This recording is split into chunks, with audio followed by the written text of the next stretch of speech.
Salam saudara-saudari yang kekasih dalam Tuhan.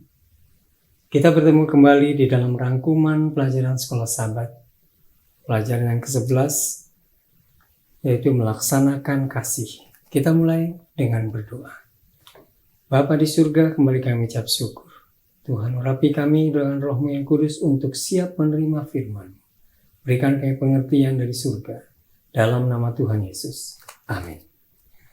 Ayat inti kita dapat di dalam Yesaya 58 ayat 10. Apabila engkau menyerahkan kepada orang lapar apa yang kau inginkan sendiri dan memuaskan hati orang yang tertindas, maka terangmu akan terbit dalam gelap dan kegelapanmu akan seperti rembang tengah hari. Pelajaran ini adalah aplikasi amaran yang diberikan oleh Nabi Yesaya kepada umat Tuhan bangsa Israel waktu itu, yaitu bagaimana mengaplikasikan teguran, amaran, dan juga nubuatan. Pelajaran ini kita bagi menjadi 3 bagian. Yang pertama, kemurahan untuk semua orang. Yang kedua, cara untuk mendapatkan kehidupan yang benar. Dan yang ketiga, kembali kepada Tuhan. Kita masuk yang pertama, kemurahan untuk semua orang. Di dalam Yesaya 55 ayat yang pertama. Ayo hai semua orang yang haus, marilah dan minumlah air. Dan hai orang yang tidak punya uang, marilah. Terimalah gandum tanpa uang pembeli dan makanlah. Ayat ini seperti kontradiktif. Diberikan tawaran untuk minum dan gandum, tetapi diberikan kepada orang yang tidak punya uang. Terimalah gandum tanpa uang pembeli. Apa maksud dari perkataan Nabi Yesaya ini? Di sini ada penekanan kata membeli. Kata membeli menekankan bahwa Allah menawarkan kepada manusia untuk memenuhi kebutuhan dan kerinduan mereka adalah sesuatu yang sangat berharga. Untuk menerima hal itu membutuhkan transaksi, memerlukan penyerahan sesuatu yang berharga. Allah memberikan dengan cuma-cuma, tetapi ini bukan gratis bagi Allah. Tetapi dia sudah menebusnya dengan darahnya. Di dalam 1 Petrus 1 ayat 18 sampai 19 dikatakan, sebab kamu tahu bahwa kamu telah ditebus dari cara hidupmu yang sia-sia yang kamu warisi dari nenek moyangmu itu, bukan dengan barang yang fana, bukan pula dengan perak atau emas, melainkan dengan darah yang mahal, yaitu darah Kristus yang sama seperti darah anak domba yang tak bernoda dan tak bercacat. Jadi Allah sudah menebus dengan darahnya untuk kita. Dan saat itu melalui Nabi Yesaya diberikan tawaran keselamatan yang cuma-cuma. Dan ini juga diberikan kepada kita. Rangkuman yang diberikan oleh Nabi Yesaya mengenai Injil Perjanjian Lama dan Perjanjian Baru. Tidak ada keselamatan dalam Perjanjian Lama melalui perbuatan, yang kemudian digantikan dalam Perjanjian Baru keselamatan melalui kasih karunia. Tetapi keduanya, baik Perjanjian Lama dan Perjanjian Baru, keselamatan itu adalah kasih karunia.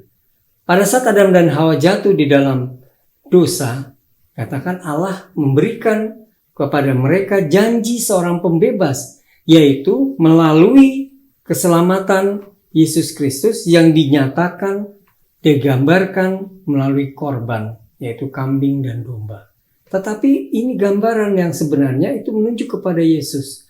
Artinya keselamatan itu pun tetap gratis atau cuma-cuma, bukan berdasarkan perbuatan.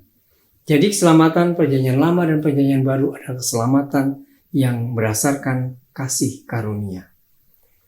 Kemudian kita lihat di ayat berikutnya bahwa ini adalah rahasia. Rencana keselamatan itu misteri. Kita tidak bisa pikirkan kenapa itu bisa terjadi.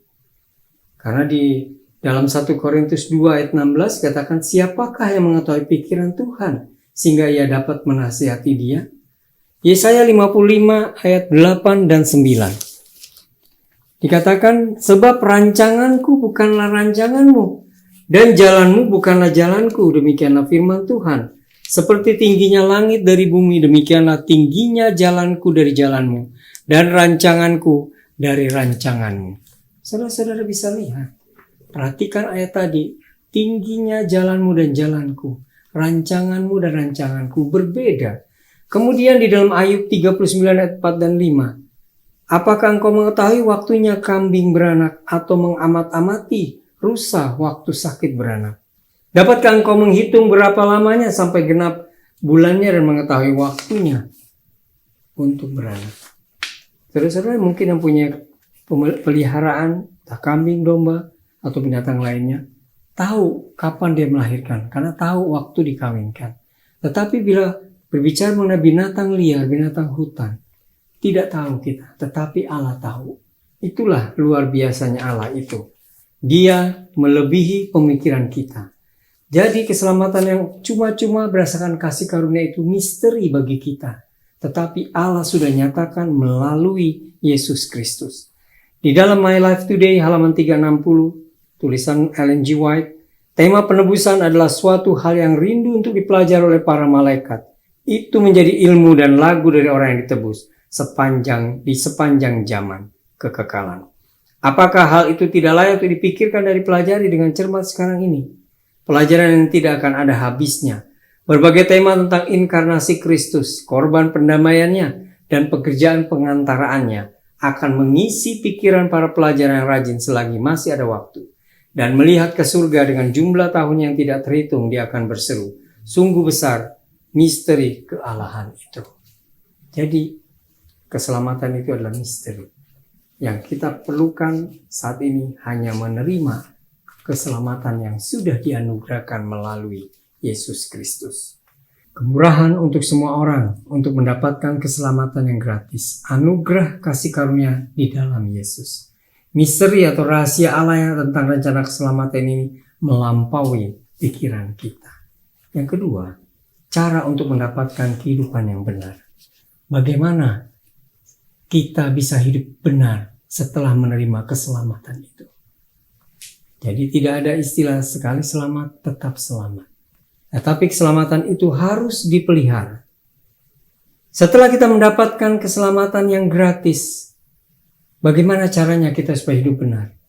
Yang pertama, seperti yang diserukan oleh Nabi Yesaya di dalam Yesaya 58 ayat 1-8 mengenai puasa yang berhubungan dengan hari Grafirat atau Yom Kippur atau hari raya pendamaian, di mana seluruh umat Israel harus berpuasa selama 24 jam.